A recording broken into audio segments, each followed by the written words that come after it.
We will run this race with patience, looking unto Jesus, the author and finisher of our faith. Amen. Sabi ni Paul, amen, let us press on, amen, to the mark of the high calling, the prize of the high calling of Jesus Christ. So muli, binabati ko kayo sa umagang ito ng masayang bagong taon at pinagpalang umaga sa ating Panginoon. Papatuloy tayo sa ating pangangaral ng salita. And I believe, amen, in our message this morning, the preeminence of Christ. Ang pagiging priority natin si Kristo sa buhay natin. He deserves the first, amen, the first place in our life, amen. Not the second place, not the third place, but the Bible said, love God with all your heart, with all your soul, with all your strength, with all your mind. Amen. And love your neighbor as you love yourself.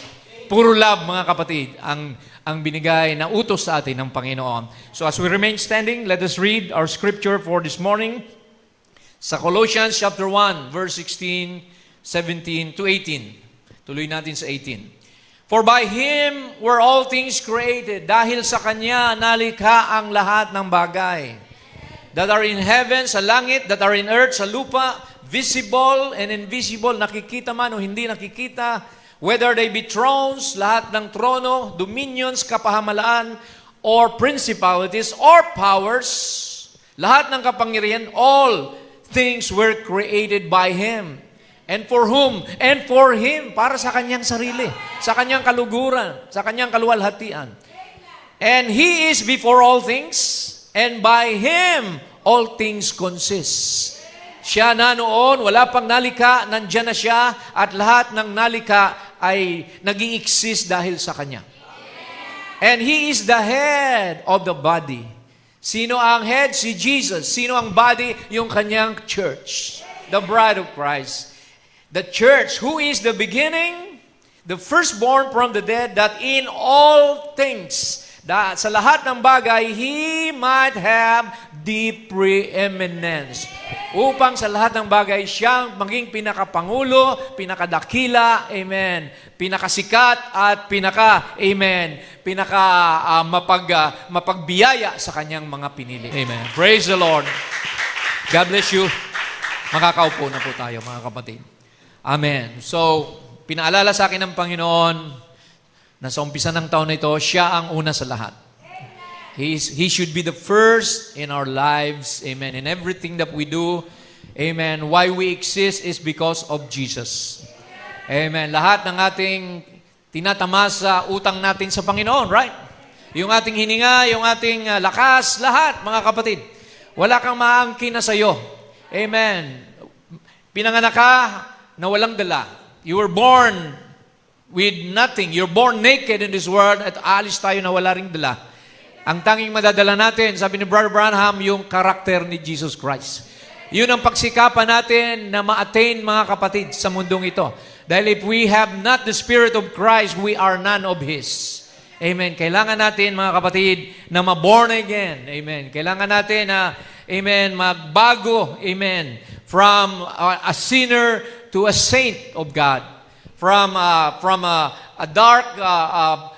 dark past to a bright future, mga kapatid. Kaya sabi rito, He must be the head of the body. He should be the preeminence in our lives. Amen. Magbasa tayo ng ilang quotation, mga kapatid, dahil napakaganda ng layunin ni Lord. Sabi ng prophet sa mensaheng, Christ is the mystery of God revealed. Mayroong tatlong layunin ng Diyos kung bakit nilikha niya ang mundo. There are three purposes, amen, that God has meant to be on earth. Sabi niya rito, first, He wanted to express Himself completely. God in Christ. Gusto ng Diyos na mahayag ang Kanyang sarili. But He could not be revealed to us as something or someone that is unseen, someone that is too great that we cannot understand God. Gusto ng Diyos i-simplify yung Kanyang sarili. Kaya nagkatawang tao siya in the form of His Son, Jesus Christ. All the attributes of the Father was in Christ. His love, His mercy, His compassion. Pinakita ng Diyos sa tao sa pamamagitan ni Kristo. That was the first purpose of God. But secondly, sabi ng prophet, pangalawang purpose niya is to have preeminences. Magkaroon siya ng pangunguna, pamamahala, amen, by this in His church. So meron siyang church, which is His body, the bride. So bahagi ang bride ng plano ng Diyos. Kulang ang Diyos kung wala ka. Amen. At kulang ka rin kung wala ang Diyos sa buhay mo. Amen. Sabi niya rito, till He could have the preeminence to express Himself through them. So nais din pala ng Panginoon na ma-express siya sa pamamagitan mo. Not just through His Son, but through the bride of Christ. Amen. Dahil bahagi tayo ni Kristo, we are flesh of His flesh, we are bone of His bone, kailangang mag-manifest din sa iyo yung kapangyarihan ni Lord, yung mercy ni Lord, yung pag-ibig ni Lord. Bahagi tayo ng planong ito, mga kapatid. That's why He wanted preeminence, paghahari sa atin. Kailangang isuko natin ang ating sarili sa Kanya. Dahil hindi siya makakapaghari sa atin kung tayo mamumuhay sa sarili lang nating kagustuhan. Amen. We need to live according to the will of God, to the program of God, so that we can be what? We can be included. Amen. In all His plan, at kasama rin tayo doon sa new heaven and earth. Kasama tayo sa millennium. Amen. So pangatlo, He wanted, thirdly, to restore the kingdom to its rightly position. He wanted to restore this earth, the Garden of Eden, na nawala sa plano ng Diyos because of sin, because of the devil, because of the serpent. Gusto niyang maibalik yon sa pamamagitan ni Kristo at ng kanyang nobya. The honeymoon of the bride and Christ will be in the millennium. Yung hindi na ituloy ni Adan at ni Eva na honeymoon for 1,000 years, tayo ang gaganap noon, kapatid. See, that's why you are important to God. Mahalaga ka sa Panginoon, kaya kailangan magpatuloy tayo, mga kapatid. Praise the Lord. So ito po ang katawan ni Kristo. Siya ang ulo, He is the head. We are the body, the bride. See? And the body is composed of many members. Amen? Merong mata, may ilong, may bibig. See? Kagaya ng prophet, siyang mata. Amen? Yung bibig, yan yung pastor, yung lahat ng ginagamit ng Panginoon. See? We are given 9 fruits of the Spirit.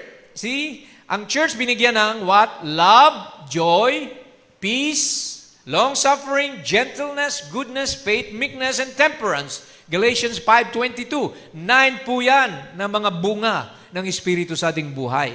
And then we're given 9 gifts. Word of wisdom, knowledge, faith, pananampalataya, divine healing, miracles. Amen? Naniniwala pa ba tayo sa miracles? Yes. He's still God, the supernatural God. Amen? Prophecy, discernment, tongues and interpretation of tongues. Amen. 9 gifts and 9 fruits of the Holy Spirit. And of course, there's the 5-fold ministry. Binigyan tayo ng 5 tiklop ng mga lingkod ng Diyos. Yan na yung apostol, propeta, ebanghilista, pastor, at mga guro. So, kompleto ang katawan ng Panginoon. Hindi siya nagkulang. Well-equipped ang katawan ni Lord. Amen. So, sa huling panahon, mga kapatid, this is the fullness of the plan of God in our age. Dito nabuksan yung mga hiwaga na naitago sa Biblia. Right? Nabuksan yung mga selyo, nabuksan yung mga mystery truths of the Bible. For what reason? Bakit natin kailangan yun, mga kapatid? Ito po ang sabi ng prophet. Sabi niya rito, why were the seals open? Sabi niya, the angel of the Lord, I told you, was around in a pillar of fire. Ayan, may litrato si Brother Branham na nakunan with a pillar of fire. A vindication na kasama natin ang Panginoon ngayon. Just like in the days of Israel, see, God was with them through the pillar of fire in the evening time and through the pillar of cloud in the daytime. The same thing today, mayroon tayong nakitang cloud in 1963. And the pillar of fire is among us today. Kapag may Holy Spirit ka, may pillar of fire ka, hindi mo lang nakikita yon. Amen. Because that promise is unto you and to your children's children. Just like in the day of Pentecost, bumaba yung tongues of fire sa bawat isang Kristiyano. At ngayon, the same, amen, promise is with us. Now listen, sabi niya rito, Ano ang dahilan bakit na-reveal ang seals? Sabi niya rito, quickening power, let the world testify that it's the truth. And in that, they didn't know what it was. We knew, alam natin, just look this way and it's our Lord up there. Tinuro niya yung cloud na yon. That was the headship coming, the capstone, looking for the body, mga kapatid. And the body is the church. He is the one who opened the seals. Sino nagbukas? Si Brother Branham? No. Jesus Christ, the Lamb of God, the bloody Lamb, opened those seals. Amen? And then broke those seals and dinala sa atin ng mighty angel. Amen? Revelation 10, binigay sa prophet. Revelation 10:7. And then ngayon, nasa bride na. We have eaten the open book. Kinain natin ang aklat na yon at ito'y naging mapait sa ating tiyan pero matamis sa ating bibig. Now, sabi niya, He is those seals. Siya pala yung mga selyong yon. For the whole word of God is Christ. And Christ is the seals that was open. Yung nakatago sa mundo, akala ng ibang tao, natapos ang katubusan natin sa krus lang. No, our redemption did not stop at the cross of Calvary. He went, amen, the bloody lamb took that book, the title deed to this earth, and the book where our names are written before the foundation of the world. Kinakailangan matubos yun. Dahil kung hindi, lahat tayo walang kaligtasan. John wept, umiyak si John dahil walang karapat-dapat, amen, na magbukas ng librong yon. Pero ngayon, bukas na mga kapatid, at ang pangalan mo tinatawag na dahil nandun ka sa aklat na yon. Amen. It is bride calling now. Amen. Tinawag ka na mga kapatid, huwag ka nang lalayo pa. Amen. Dahil it's by grace that God called you. Bibihira lang, kokonti lang ang tinawag ng Panginoon. Sila lang na nakasulat sa aklat ng buhay. Itinago ito sa mata ng pantas at matatalino, pero ibinigay sa mga mapagpakumbaba na mga pinili niya before the foundation of the world. So it's revealing Christ. So anong gagawin natin? Si Kristo ay tanggapin natin sa ating puso. Si Kristo ang revealed word, kailangan nating ipamuhay.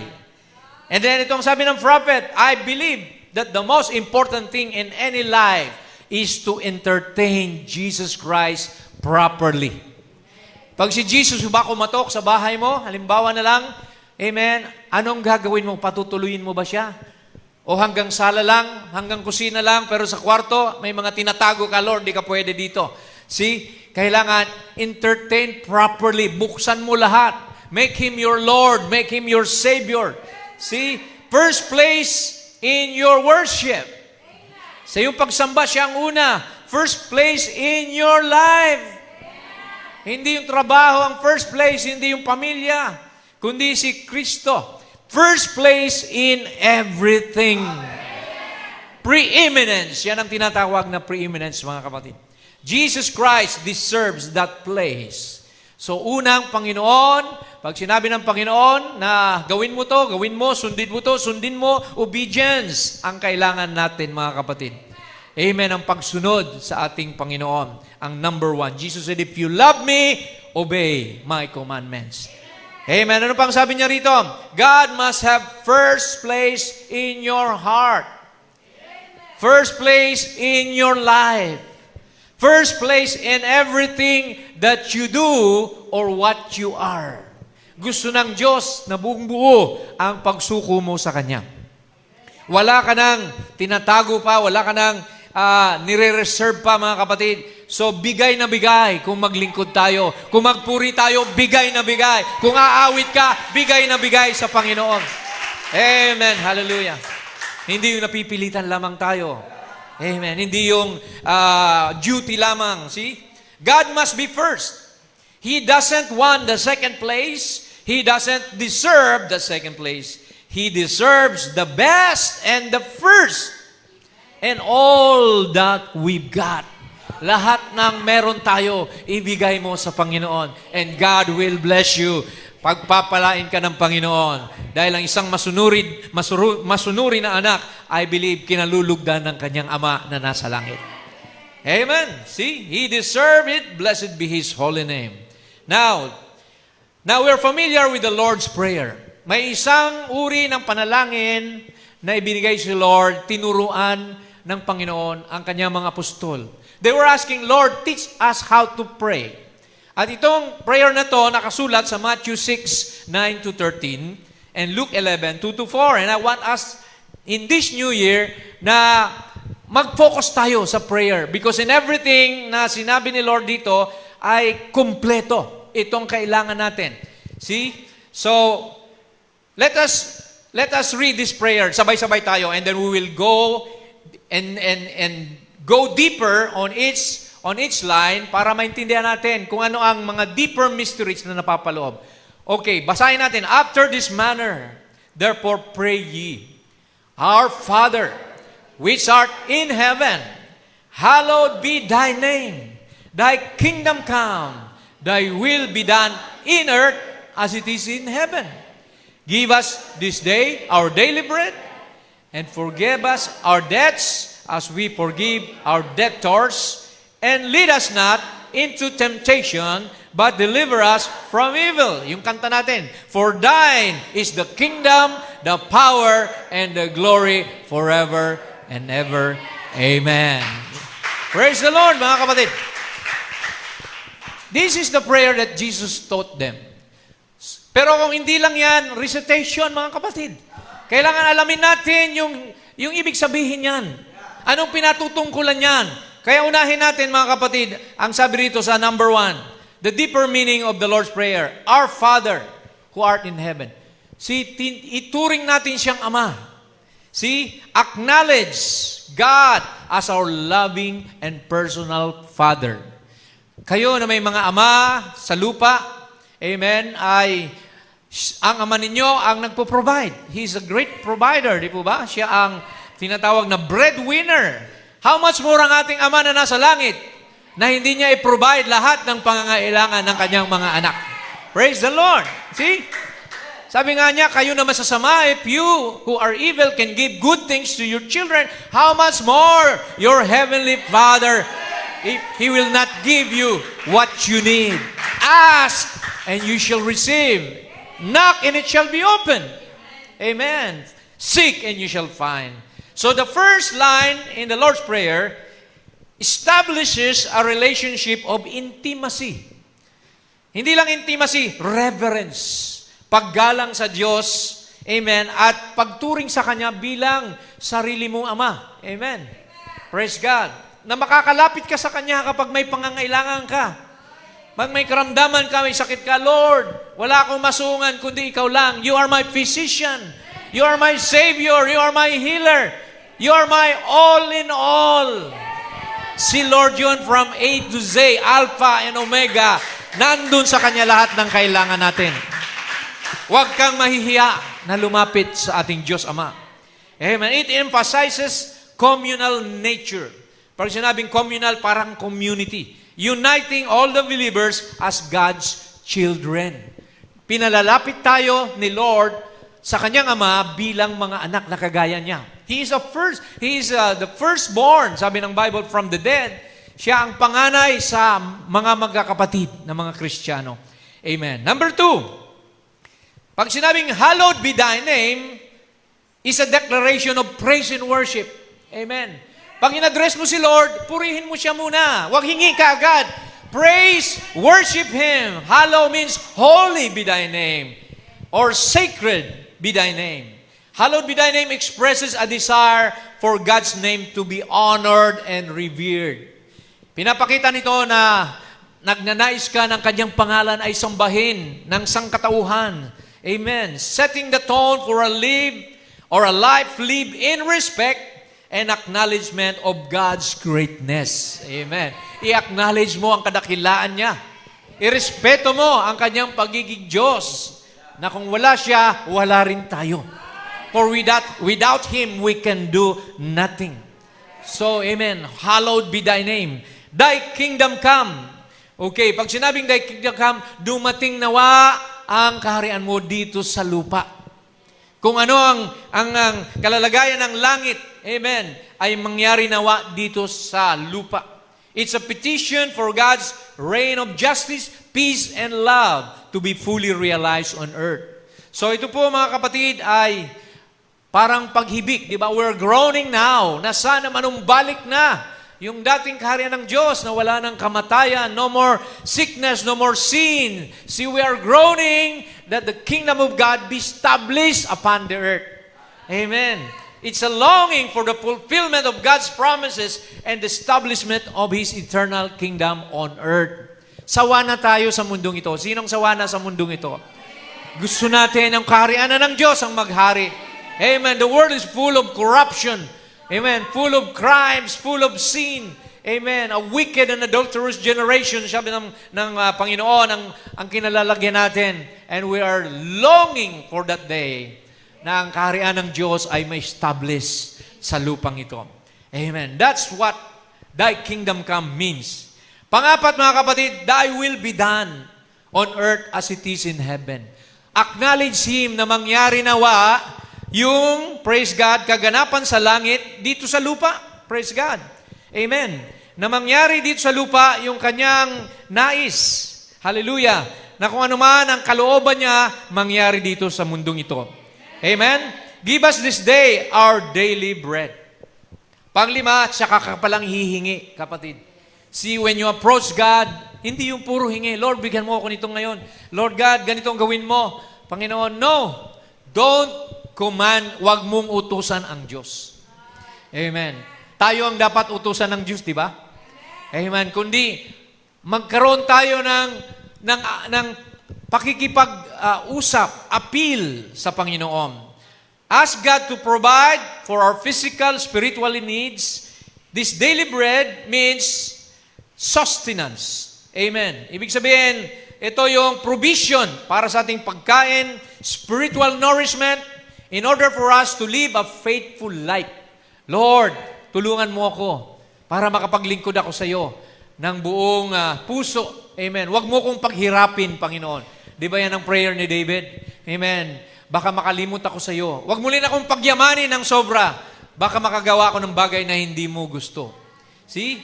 So, this verse teaches us reliance on God's provision. Amen. Anong reliance? Ang ating pag-asa o ang ating pagsandal sa Diyos. Siya ang ating sandigan, sabi ng Bible. He is our refuge in our strong tower. So kaya tayo umaasa sa Kanya. Daily bread. Ibig sabihin, not monthly. Baka mamaya, every month ka lang nagpipray. Kaya gusto ni Lord, daily, nagpipray ka para sa pagkain mo, natural at spiritual. Amen? Praise God. So, every day we must pray, mga kapatid. Pasalamatan mong Panginoon, sabi ng Bible, in everything, give thanks. Praise the Lord. Pang-anim, mga kapatid, forgive us of our trespasses. Mahalaga sa Diyos ang mayroong kang malinis na puso. Magsisi ka sa iyong mga kasalanan. Forgive us our trespasses as we forgive those who trespass against us. So, una, humingi ka ng tawad. Pangalawa, magpatawad ka rin. Dahil kung hindi ka marunong magpatawad, hindi ka rin patatawarin ng Diyos. Amen. Kung ano yung ginagawa mo, sabi nga, amen, the golden rule, di ba? Do unto others what you want others to do unto you. So tinitingnan ni Lord. Meron siyang tinatawag na patakaran. Amen. Kung anong itanim mo, yun ang aanihin mo. Whatever you sow, that you will reap. Kaya sabi rito, we must plead for forgiveness from God and acknowledge our human sinfulness, our human mistakes. Bilang tao, nagkakamali tayo. Araw-araw, sabi nga ni Pablo, I must die daily to myself. Amen? So, kaya kailangan yung humingi ng tawad sa Diyos. Amen? Huwag mong sabihin, huwag kang magmalaki na wala ka namang nagawang mali sa harapan ng Diyos. Ang gusto ng Diyos na tayo ay, amen, mag-humble. Humble yourself before God and acknowledge that you're a sinner. Repent and be baptized, every one of you, in the name of Jesus Christ for the remission of sins. And you shall receive the gift of the Holy Spirit. It also emphasizes the need to forgive others. Hindi ka pala pwede maglingkod sa Panginoon na meron kang sama ng loob sa ibang tao. See? Praise God. Dahil ano yan? Yung hatred, yung envy, yung malice, diablo yan eh. That's the spirit of the devil. How can you worship God and have a devil in yourself? Di ba? Hindi ka mapapakinggan ng Diyos kapag ka ganon. At tinatawanan ka lang ni diablo. Papuri-puri ka, pakanta-kanta ka, pero galit ka naman sa nanay mo, sa kapitbahay mo, sa kaibigan mo. See, you cannot fool God. Amen. Kaya sabi rito, forgive those who trespass against us.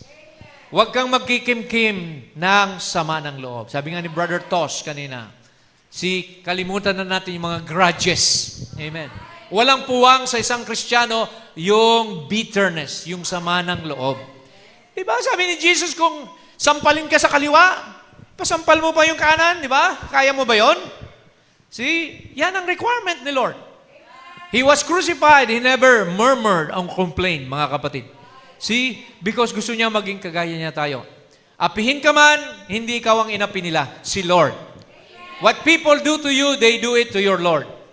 Kaya pag bless ka ng tao, ibibless din sila ng Panginoon. Pag ikaw ay pinersecute, si Lord nang bahala. Vengeance is mine, said the Lord. Amen? Praise God.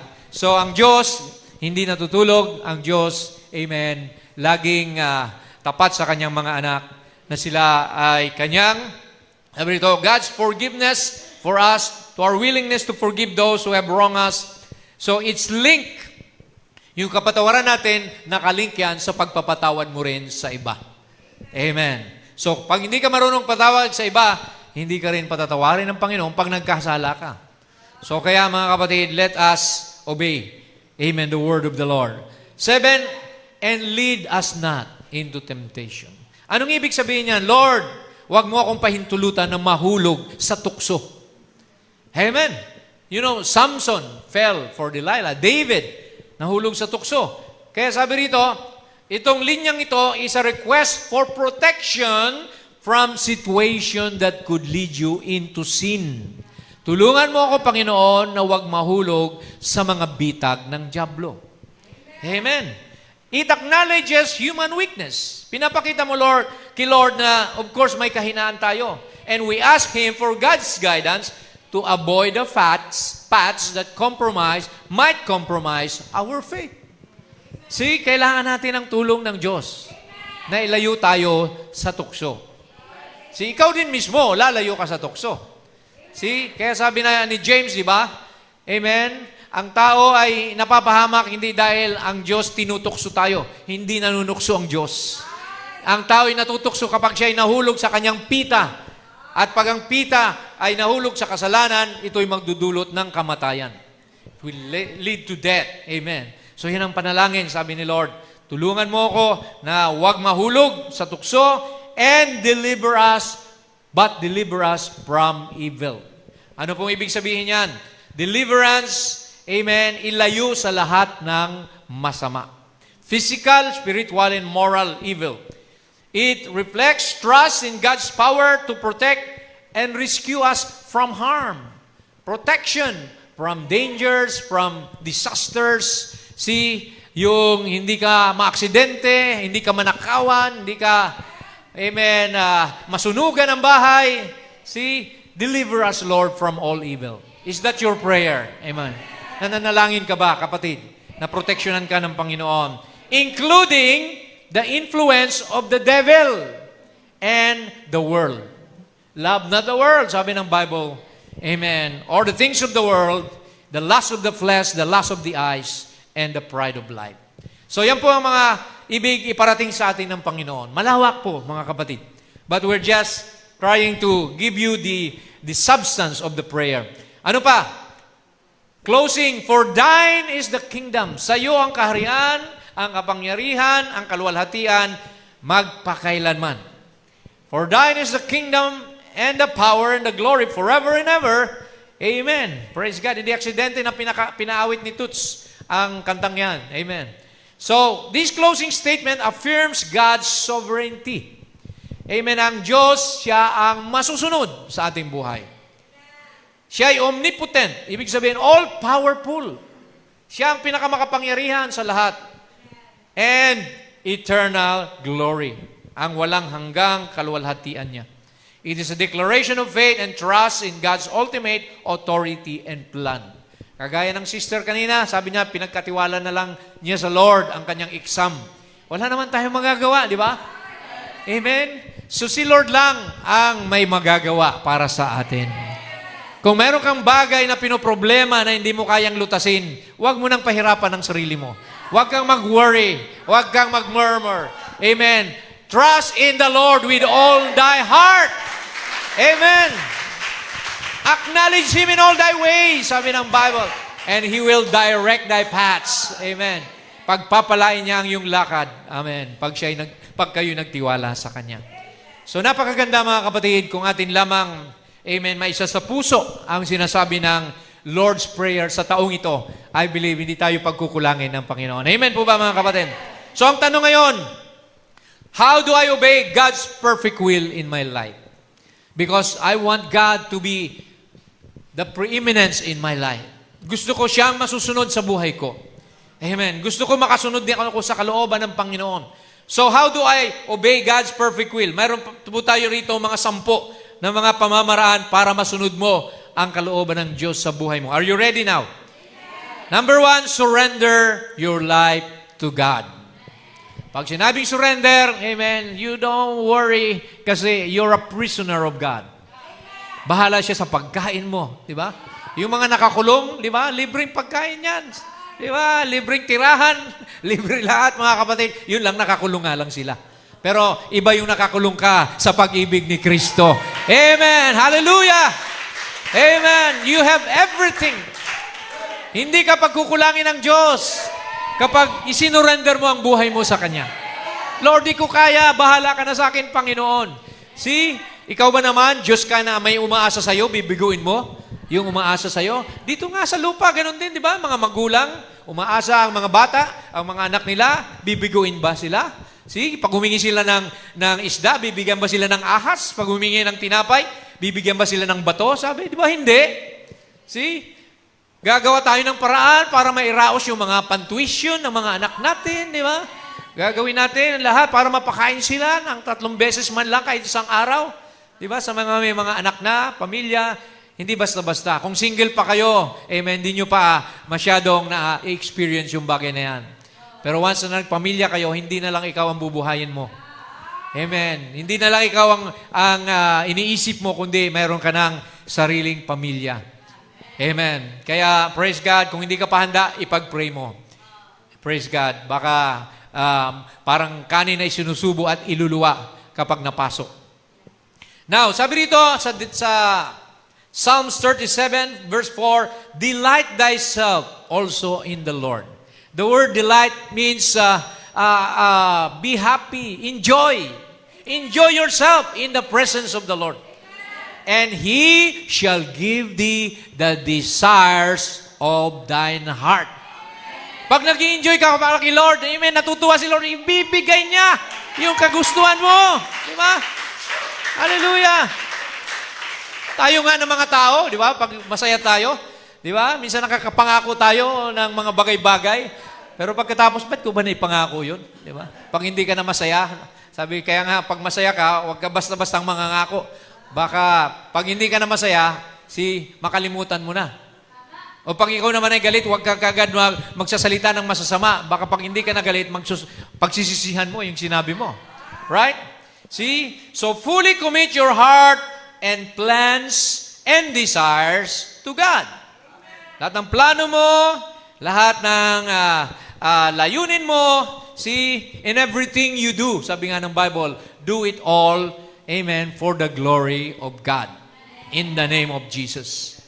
Proverbs 3:5-6, trust in the Lord with all your heart and lean not on your own understanding. Huwag kang umasa sa sarili mong haka-haka. And in all, not just part, but in all your ways, submit to Him. And He will make your paths straight. So, isubmit mo. Ipag-pray mo lahat ng problema mo, ng plano mo sa Panginoon.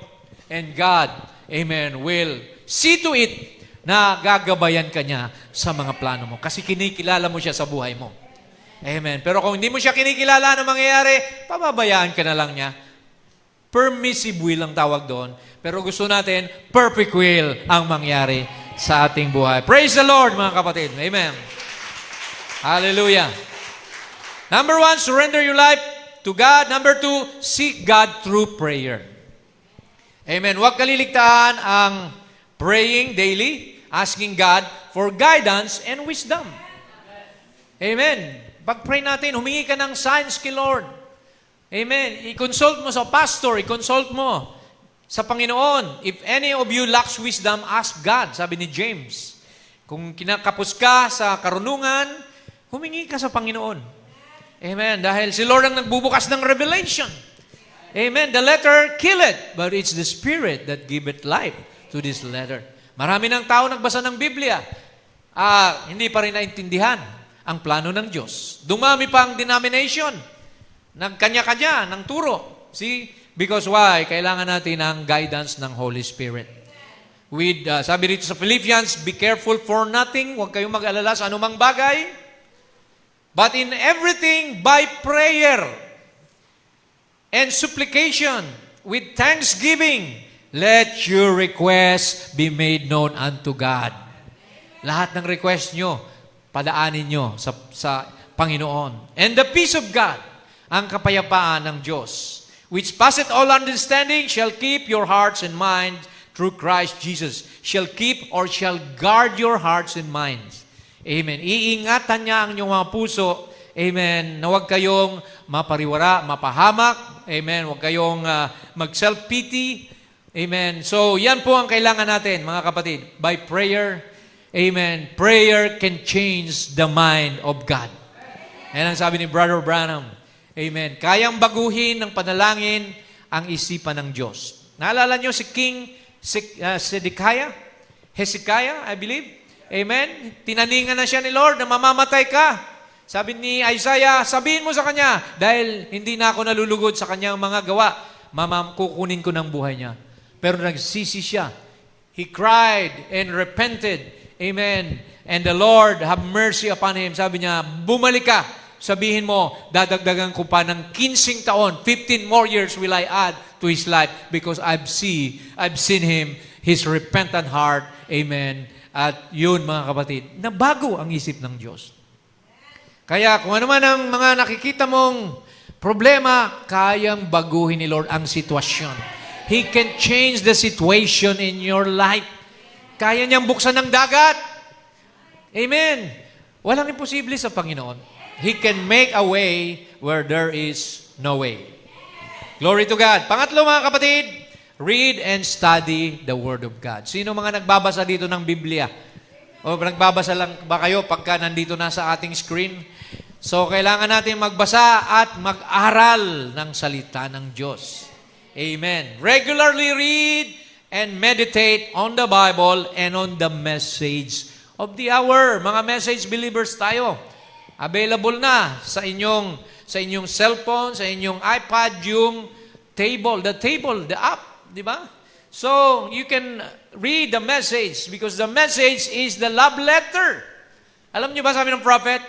This message is the love letter of Jesus Christ to His bride. Amen. So, pag kayo pinadalhan ng love letter, mga sister, di ba? Noon, hindi pa uso yung, wala pang cellphone noon. Pag kami noon nanligaw, o si Sister Pleda specifically, puro love letter lang pinapadala ko, mga kapatid. At minsan, may pabango pa yan. Mga dahon na, nakaipit na mga nalalantang dahon, di ba? So, ganun lang po, mga kapatid. Wala pang telepono noon, di dial pa eh. Kung minsan, may party line pa. So, kaya mga kapatid, itong mensahe, love letter ito ni Lord sa atin. Maging excited kayo, basahin. Amen. Praise God. Ngayon kasi, dali-dali na lang, di ba? Mag-chat ka lang, ganito at ganyan. Parang ordinaryo na lang ngayon, ano? Hindi mo na alam kung sincere yung nag-chat, di ba? O nanluloko lang, tinitingnan ka lang kung mapapa-agree ka o hindi. See?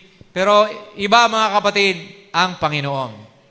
Ang Panginoon, ito ang batayan niya. When you accept and believe His Word, mangyayari sa iyo yung sinabi niya.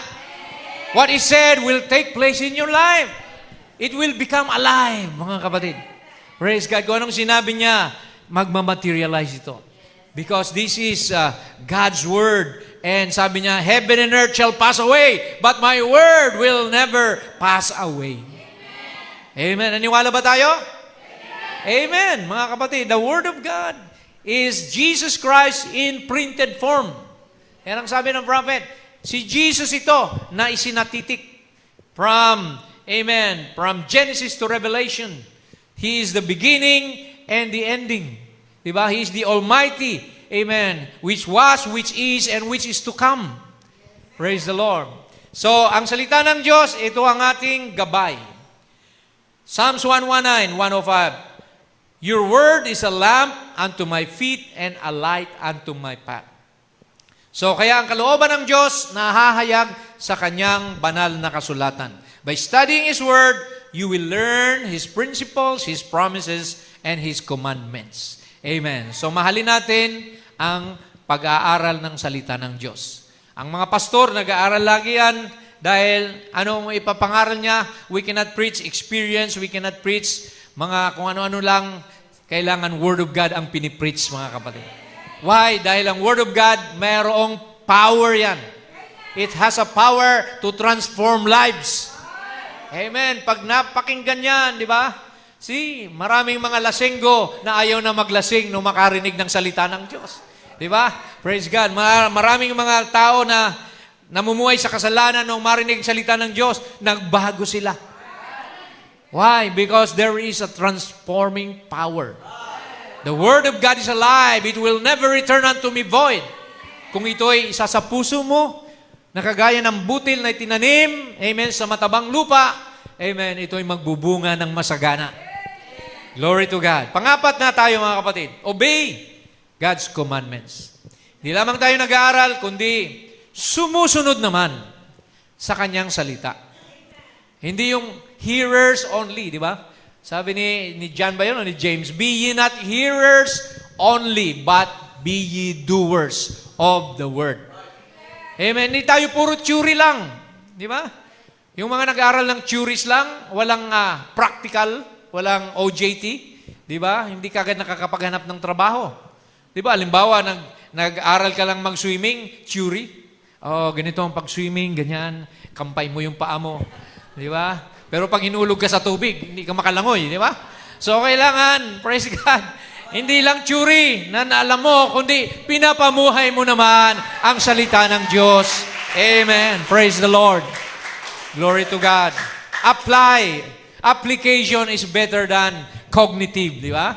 Kaya nga sa pag-aaral, mayroong cognitive, affective, tsaka psychomotor. Eh. Tatlo yan.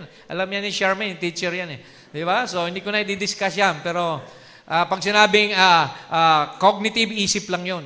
Affective, yung kagustuhan mo lang, yung enjoyment mo. Pero yung psychomotor, yun nagagawa mo na action mo, na-implement mo yung pinag-aralan mo. Praise the Lord! Hallelujah! Amen. Panglima, etong pinakamahalaga sa lahat.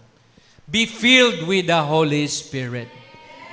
Maraming Kristiyano hindi nakarating sa baptism of the Holy Spirit. Kaya nga, yun ang mga foolish virgin. The foolish virgins, they were also pure, holy, undefiled, but they did not have oil in their lamps. That's why naiwan sila sa rapture kasi hindi sila na-filled ng Holy Spirit. So yan po ang mensahe, magdadala sa atin ito sa baptism of the Holy Spirit. Hindi lamang anointing of the Holy Spirit, dahil maraming na-anoint, pero hindi nag-indwell ang Holy Spirit. Di ba? Kagaya ni Judas, they can preach, they can heal the sick, they can cast out devils. Judas did.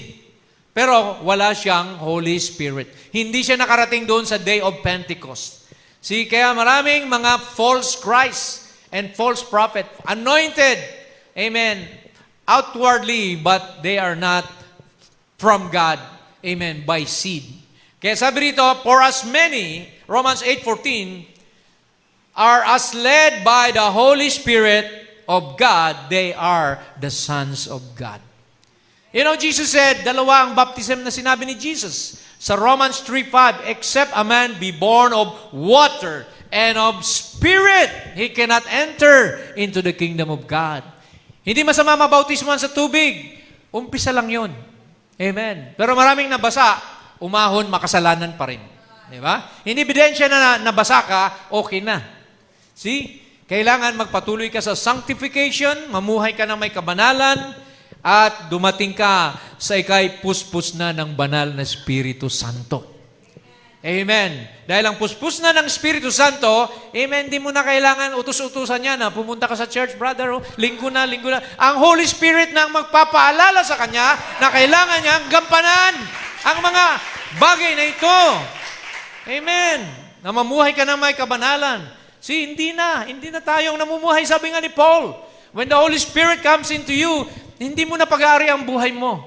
Lahat ng gawa mo para na sa kaluwalhatian ng Panginoon. Lahat ng lakad mo ay para sa Kanyang kaluwalhatian. Lahat ng sinasabi mo, lahat ng plano mo, amen, for the glory of God na. Hindi na para sa iyo. Because you're dead in sin and trespasses, but you are now alive in Christ Jesus. Amen, glory to God, mga kapatid. We need the Holy Spirit. If any man have not the Spirit of Christ, he is none of His. So ang batayan ng rapture, ang Holy Spirit. Amen. And be sure to have it, mga kapatid. Malapit nang magbalik si Lord at hahanapin niya yung mga langis na yan sa inyong ilawan. Bakit yung iba matamlay? Maglingkod. Wala nang gana. Kasi walang langis. Di ba yung mga sasakyan na wala nang oil, yung mga motor oil, kinapos na, brake fluid, mga oil yan, mga kapatid. See, pag yung gulong mo, wala nang brake fluid yan, maninigas yan, di ba? Sa preno. So, ganun din sa Panginoon, mga kapatid. Kailangan natin ng langis ng Espiritu para lagi tayong masigla na pumupunta sa church. Masigla na magpe-fellowship. Amen. Hindi yung para tayong, tagal naman ni pastor, uwi na. Di ba? See, dapat sa church, hindi ka nagbibilang ng oras. Kasi kung anong leading ng Holy Spirit, yan yun. Yan yung kalooban ng Panginoon. Praise God. Kaya sabi rito, grieve not. Kapag may Holy Spirit ka na, huwag mong pighatiin. Ephesians 4:30, grieve not the Holy Spirit of God, whereby you are sealed. Silyado ka na. Hanggang kailan? Hanggang sa body change, until the day of your redemption. Amen. You're already sealed. Amen. Pag sinabing silyado, amen. Sabi ng prophet, parang yung selyo, nakapasa ka na sa product standard. Amen. Yung mga products, pag wala pang selyo yan, hindi papasado yan. See? A seal means ownership. Di ba? Sabi ng prophet, security and completion. Kompleto ka na, secured ka na kay Kristo, at pag-aari ka na niya. Wala nang karapatan sa iyo ang dyablo pag may Holy Ghost ka na. Amen. Praise God. Di na makakapasok ang dyablo. Pwede lang siyang bumulong sa iyo, pero ang nasa loob mo ay Espiritu Santo na. Amen. At ikaw ay magiging victorious. Magiging overcomer ka. You will be more than conquerors when Christ's Spirit is upon us. Amen. Tuloy na natin. Number 6, yung pagtitiwala sa Diyos, napakahalaga. Trust God in all circumstances. Amen. Hindi lamang sa pag nabibless ka, doon ka lang nagtitiwala. Paano kung sinubukan ka, mga kapatid? Kagaya ni Job. Job was, God allowed Satan to try Job just to show Satan that Job, amen, may tiwala ang Diyos kay Job. Paano kung ganun din? Sabi ni Satanas, si Sister Demi, ibigay mo nga sa akin yan. Susubukan ko yan. See? O kung sino man sa atin, di ba?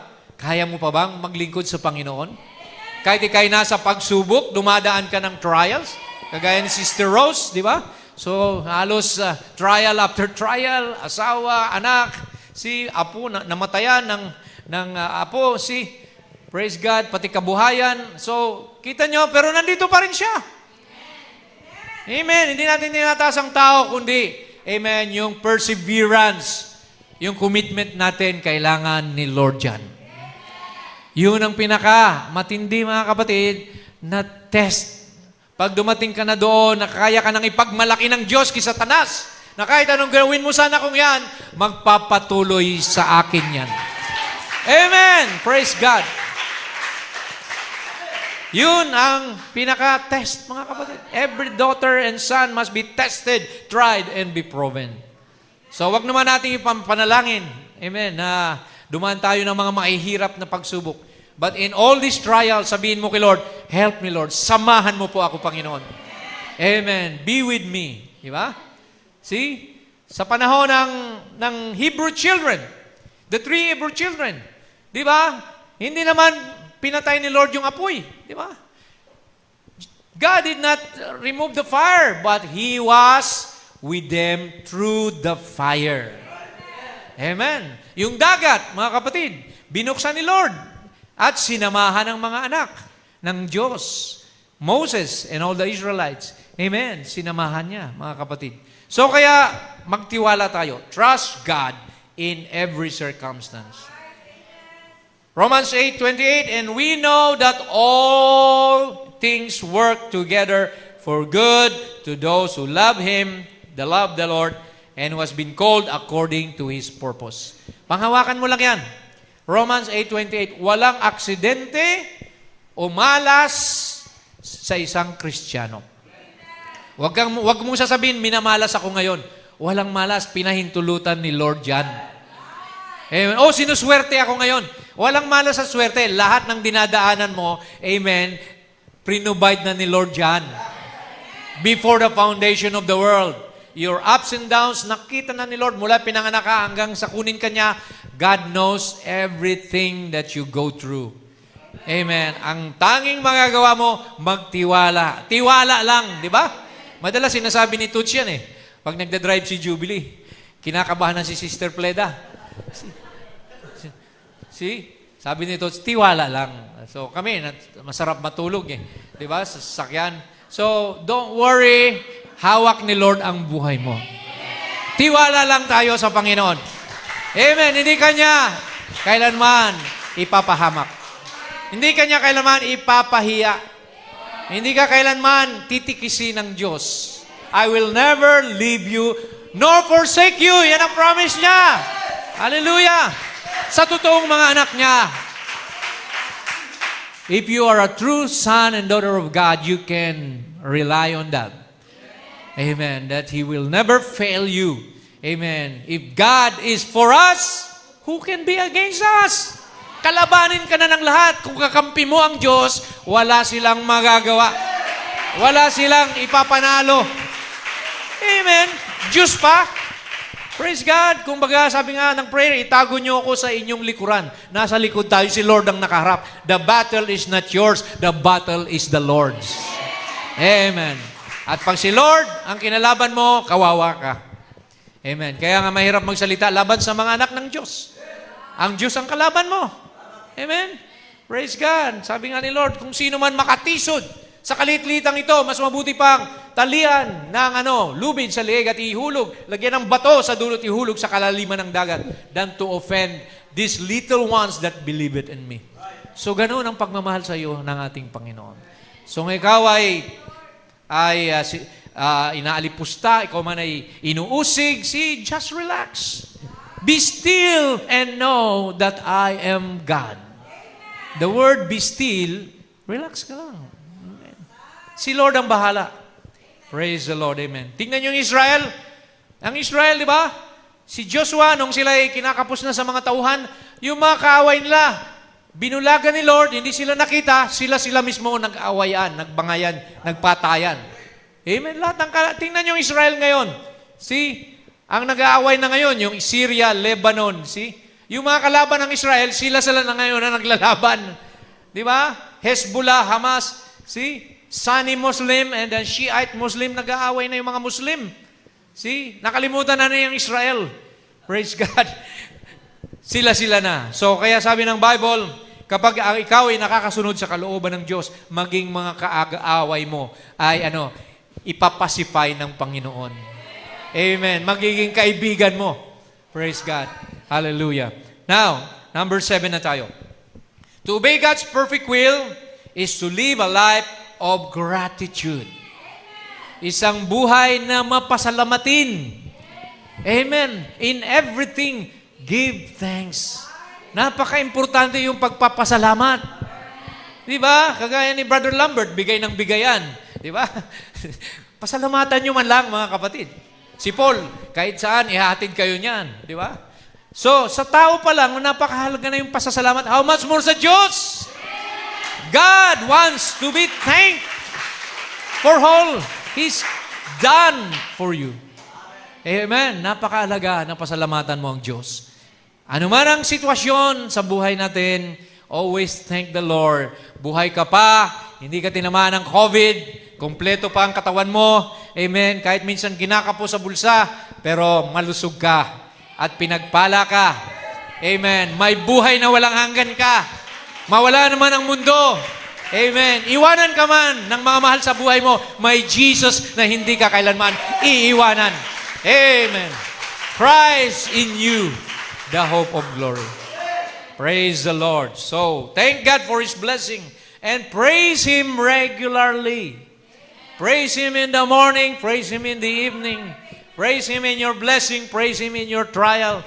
So, purihin ang Panginoon. Yan ang gawain ng mga anghel sa langit. The angels never get tired of worshiping and praising the Lord. So why does it matter? A grateful heart keeps you focused on God's goodness and strengthens your relationship with Him. See? Parang sa mag-asawa yan, di ba?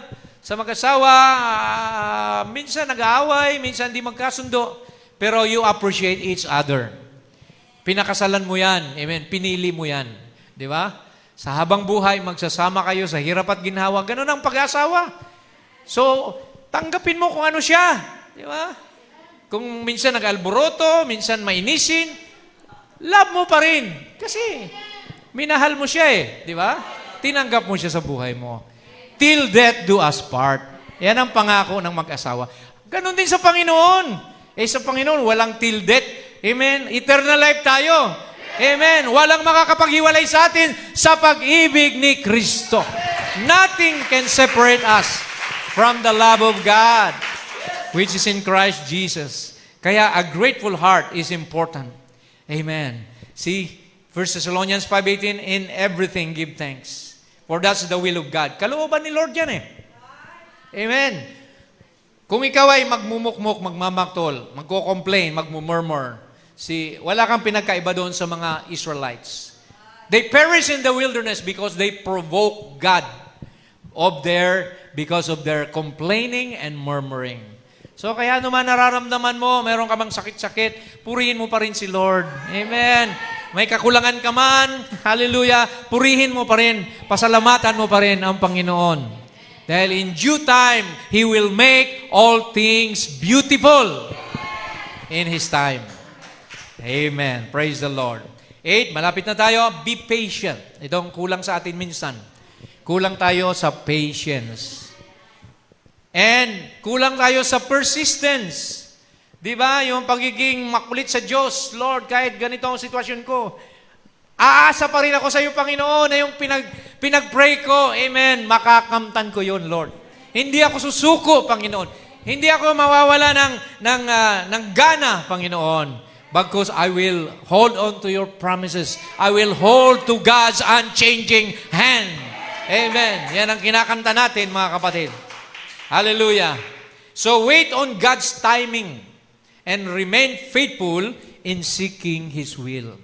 So yung timing napaka-importante, mga kapatid. Minsan ay mainipin ng tao, di ba? Look at Eve, nainip siya.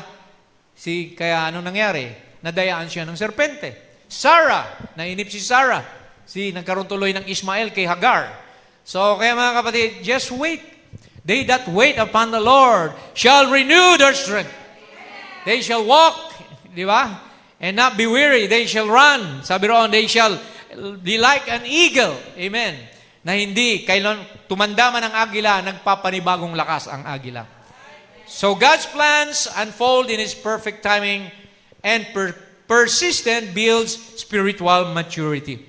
Di ba nangaral si Brother Branham ng perseverant? Amen? Mag-persevere ka.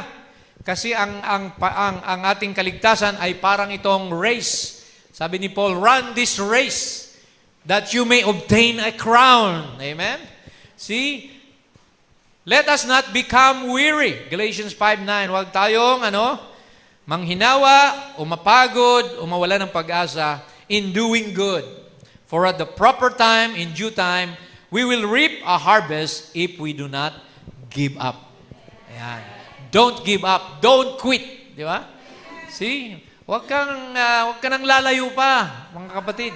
See, ang quitter never wins, and ang winner never quits. So yan, mga kapatid, tayo ay more than winner kay Jesus Christ. Kaya magpapatuloy tayo, ano man ang mangyari.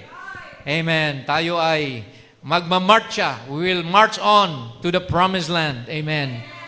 Isang araw, uwi na tayo, mga kapatid. At lahat ng pinagpaguran mo, sasabihin ni Lord, Amen, your labors are never in vain in the Lord. Amen? Hindi sayang ang paglilingkod sa Panginoon. Walang kalugian ang paglilingkod sa Panginoon. Kaya patuloy tayo. Ano man ang ating sapitin, dumating man ang persecution, ang squeezing time, pasaraman ng mga simbahan ng nobya ni Kristo, magpapatuloy tayo. Till our last breath, amen, is taken from us, we will still remain in Jesus Christ, our Lord. Alright, pang-siyam na tayo, extend your service to others. Amen. A Christian, sabi ng prophet, di ba, eternal life is living for others. When you have eternal life, you don't just live for yourself. You live for your brothers and sisters. Ano man ang magagawa natin na tulong, may tutulong, amen, sa kanila, we extend, amen, our arms, our right hand of fellowship with one another. Use your time, use your talent, and resources to help others in love and with humility. Ayan po kailangan natin, di ba? Sabi nga ng prophet, kung may maganda kang boses, hindi para sa iyo yan. Para yan sa kapurihan ng Diyos, para pag kumakanta ka ng be-bless, yung ibang nakikinig. Amen? Pag may gift of giving ka, di ba? So, gift of preaching. Hindi para sa sarili natin yan, kundi para ma-edify ang katawan ni Kristo. The fivefold ministry was given for the perfecting of the saints, for the work of the ministry, and for the edification of the body till we all come in the unity of the faith. So serving others reflect God's character in you and advances His kingdom. So di ba tayo mga written epistles ni Lord? Di ba tayo mga ambassadors? Di ba tayo, sabi ng prophet, you are an advertising agent, amen, of God. See, you create an atmosphere. You bring the presence of God wherever you go.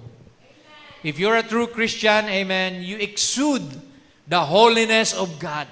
You exude, amen, the wisdom of God. Kaya ganon tayo, kapag may isang Kristiyano, ay makakahugot ka sa kanya ng lakas.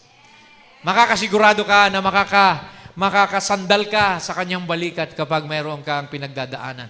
Diba? So, ganon tayo. Hindi lamang tayo mga tinatawag na mga bride, mga good Samaritan din tayo, mga kapatid. Hallelujah.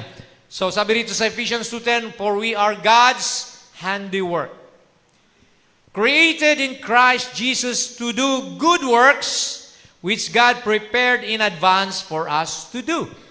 Jesus said, the works that I do, you shall do also, even greater works you shall do, because I now go to my Father. So we are the extension of the life of Jesus Christ on earth. The moon shines in the evening time in the absence of the sun, so we reflect the light of the sun, Jesus Christ. Amen. Sa ating buhay. Amen. Last but not the least, seek godly counsel and attend church. See, surround yourself with mature Christians. Amen. Don't surround yourself with unbelievers. Amen. Kasamahin mo yung mga pareho mong kapananampalataya. Seek advice when needed from fellow believers and from ministers, because wise counsel provides insight and helps confirm God's direction in your life. So napaka-importante na tayo ay, amen, nakikipag-fellowship sa mga kapatid natin. Kasi kung laging kasama mo mga lasenggo, mga basagulero, mga sugarol, mga babaero, mahahata ka niyan. Di ba? See, birds of the same feather flies together, sabi ng Bible, di ba? Show me who your friends are, and I will tell you who you are. So kung sino kasama mo, may influence sa buhay mo yon. Kasi how can two walk together except they be agreed? See, kaya importante, yung kasama mo, believers din. Kapananampalataya mo, yung kasama mo.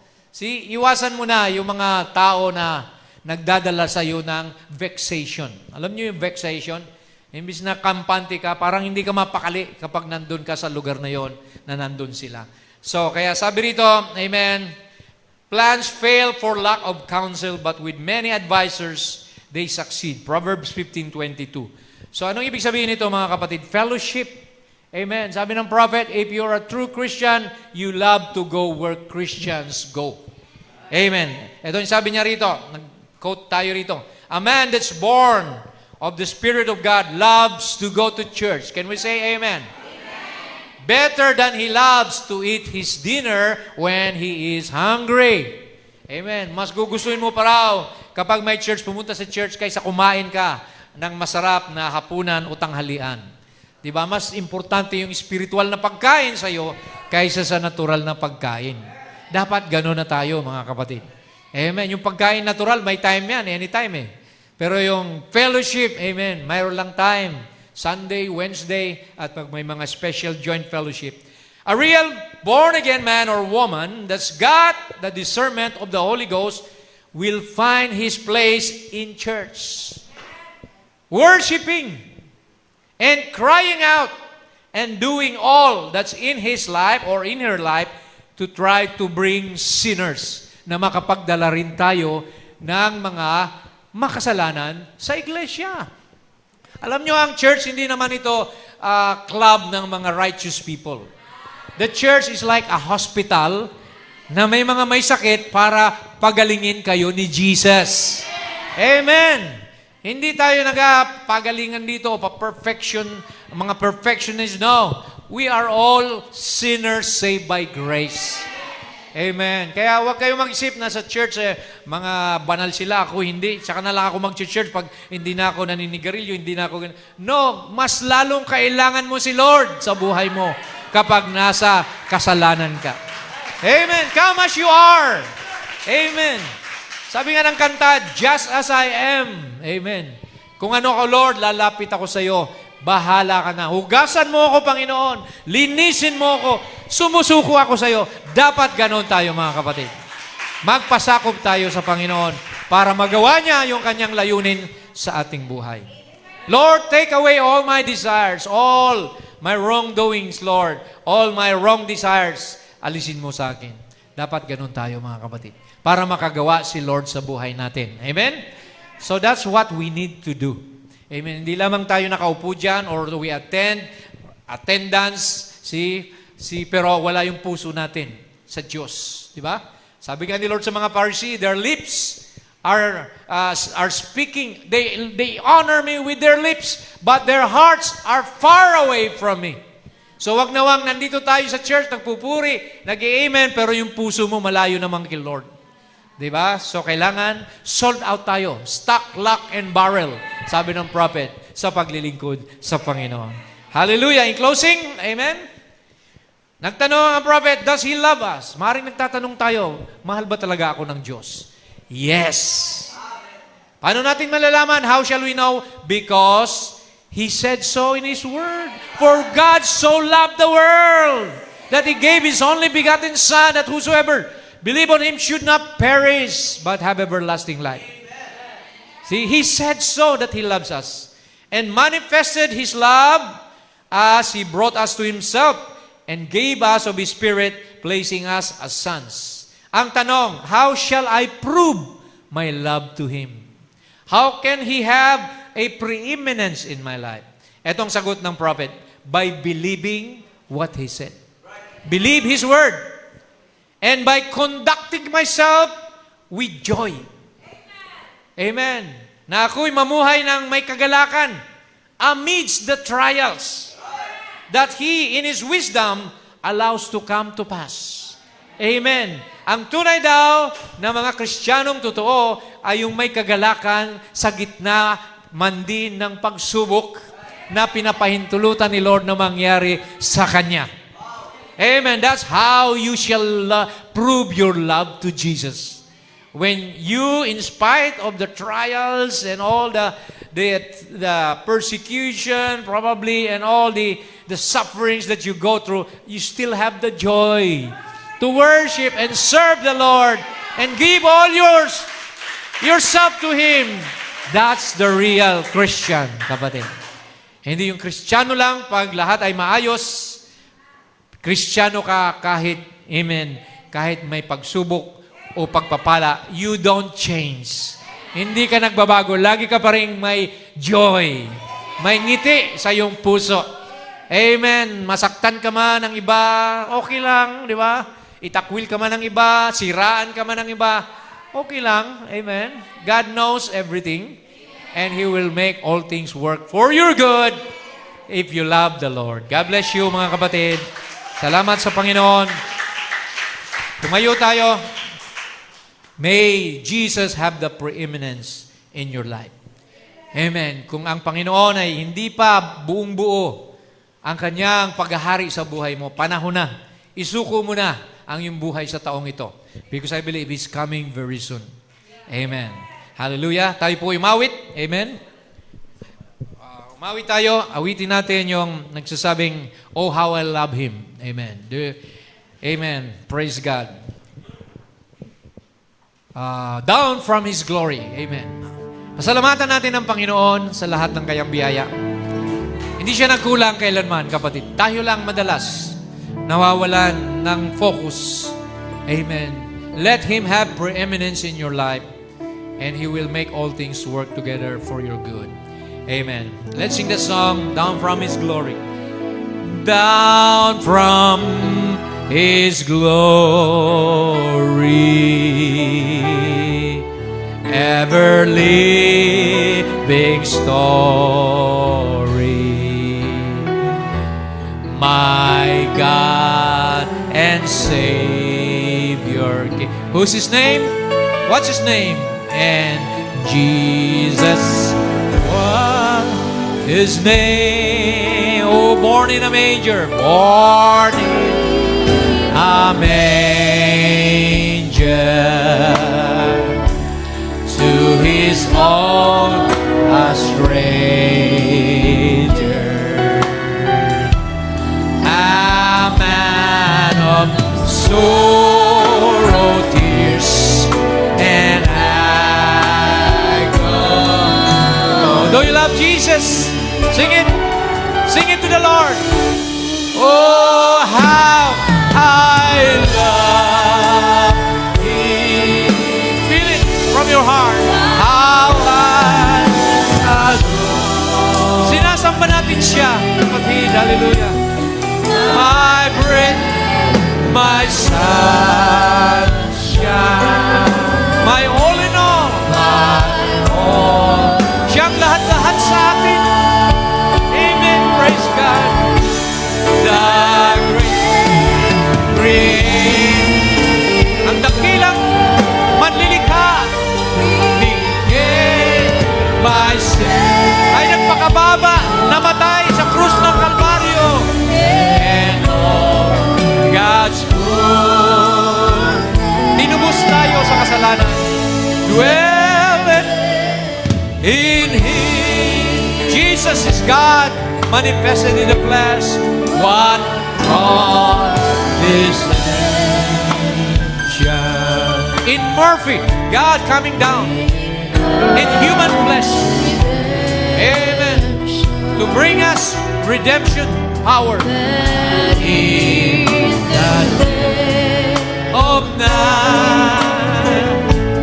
Not one vain hope inside. Not gracious death. Dahil sa habag ng Panginoon, because of His mercy. Amen. Iniwanan niya ang kaluwalhatian sa langit. Hallelujah. Nagpakababa ng kanyang alipin.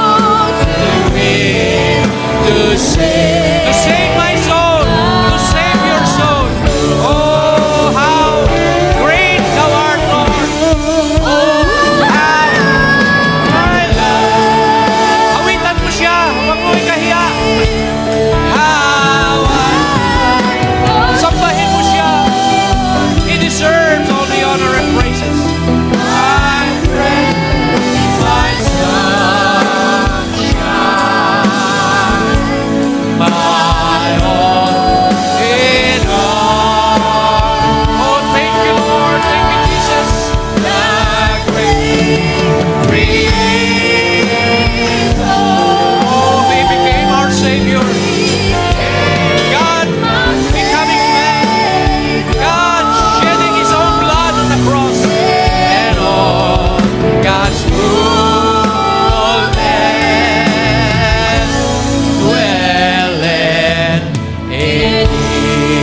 Last stanza.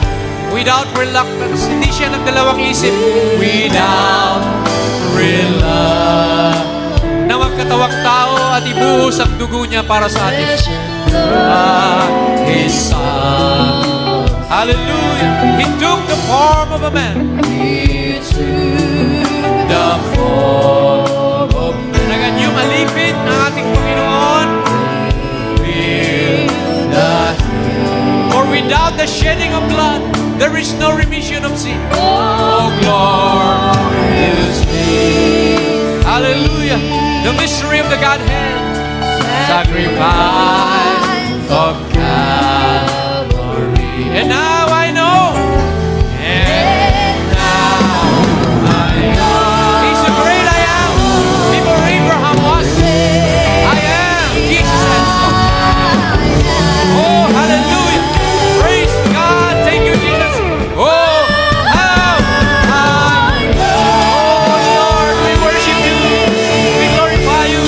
Oh, I adore. Oh, glory. Hallelujah. Thank you, Jesus. I pray. My sunshine. My all in all.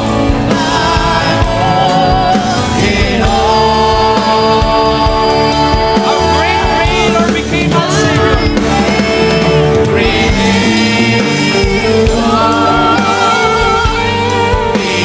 Became our Savior. And oh, God of fullness, dwelling in Him. Palakpakan natin ang Panginoon. Purihin natin siya. Pasalamatan natin siya.